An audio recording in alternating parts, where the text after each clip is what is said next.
Jenna, let me start with you. I mean, there was a revolt in the Mexican legislature over this. Do you think our southern border is a true border security partner? Well, I think that President Trump has definitely put pressure on Mexico, and they're going to have to abide by the terms of this deal. Otherwise, President Trump will go back and threaten tariffs and whatever action he has to as our chief executive to make sure that Mexico knows that since day one, President Trump has been committed to border security and making sure to address this humanitarian crisis. So really, it doesn't matter whether Mexico is upset by this. It matters that President Trump is being a firm leader for America and saying, Mexico, you have to step up. And I think the American people need to recognize that only a strong leader would do this. And Congress really needs to take decisive action. And instead of the Democrats ignoring the problem and not addressing it, they need to actually work with President Trump to address this crisis. Well, what do you think the president will do if they back away? Well, I think that he'll go back to the drawing board and will actually go back to either threatening the tariffs or threatening other type of action. I mean, we've seen that the USMCA is now, is still being negotiated. That hasn't passed through Congress. There are a lot of things that the president, even within his capacity and within the constitutional margins, can do as the chief executive. I wish that Congress would step up and they would pass significant legislation and, again, work with this president. But I think that President Trump has been very clear. He will do what it takes within the constitutional margins to make sure that our borders are protected. And Lori, because they have 45 days, how do you think the Mexicans will respond?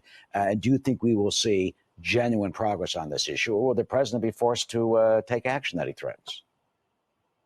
I hope we will start to see some progress on this issue. I don't want to say continued because, in my opinion, I have not seen any progress by this administration on what's happening at our southern border. I personally have been to the border 3 times in less than a year. I was just there in McAllen, Texas, 2 weeks ago. I saw the conditions of folks coming out of detention. I've also been on the other side of the border and seeing folks as they're coming in and out of shelters on the Mexican side. The first thing that the president can start to do is address the crisis that's going on at the Northern Triangle. That is talking about El Salvador, Honduras, and Guatemala. Those 3 countries, no one is talking about the problem at where it's starting.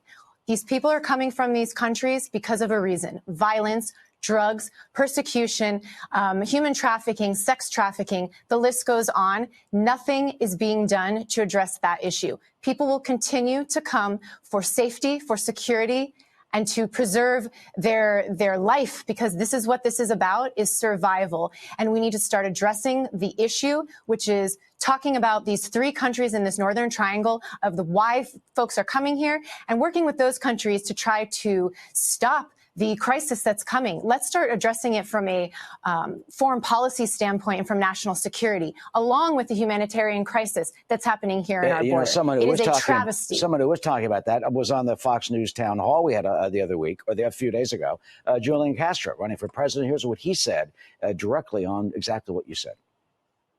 We need to invest in an immigration judiciary that is independent and has enough judges and support staff to actually go through all of the claims for asylum, so that people are not waiting in limbo years upon years. I've called for the equivalent of a 21st century Marshall Plan based on mutual respect and working together with these countries and with Mexico, so that people can find that safety and opportunity there. And 144,000 people don't have to come to this southern border to try to find it here. So, Jenna, do you think we should allocate billions of dollars for those 3 countries to try and stop this horrendous issue?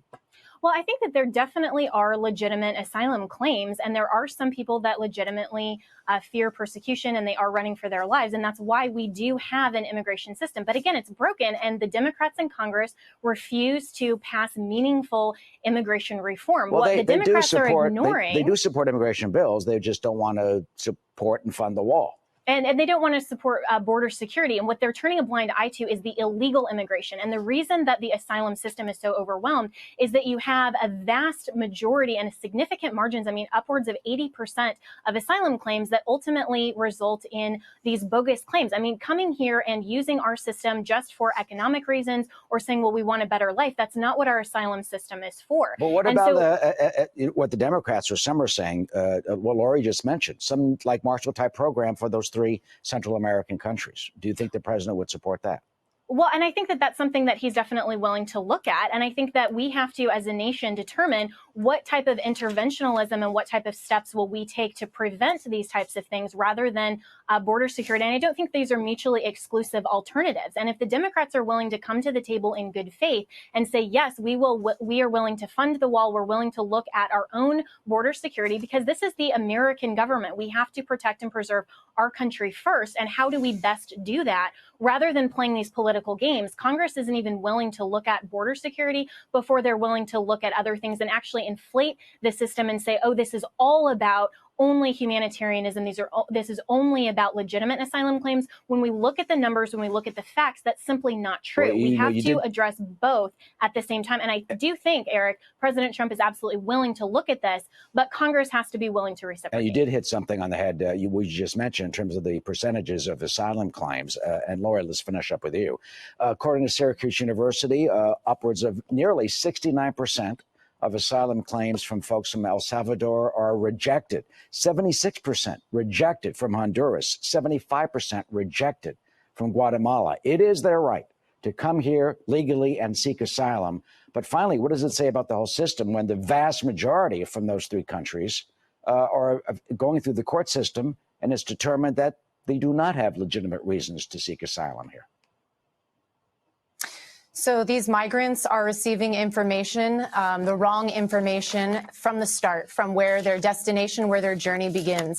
These coyotes, they are called, who are smugglers. There is a cash cow business for these folks in how they message themselves and how they sell their services to people. The United States is the crown jewel. That is where they are told they should try to seek asylum, not stop in Mexico. This is all part of the coyotes, part of the plan of these traffickers and smugglers. There is messaging, there is instructions involved. So if there's no communication happening from the beginning at the source, at these three countries, people are given misinformation, they're going to make the journey anyway, and they're not going to stop because it's either death or they try to survive. So I ask people out there, because this is really what's going on, if you have a family, if you have children, if you just have anyone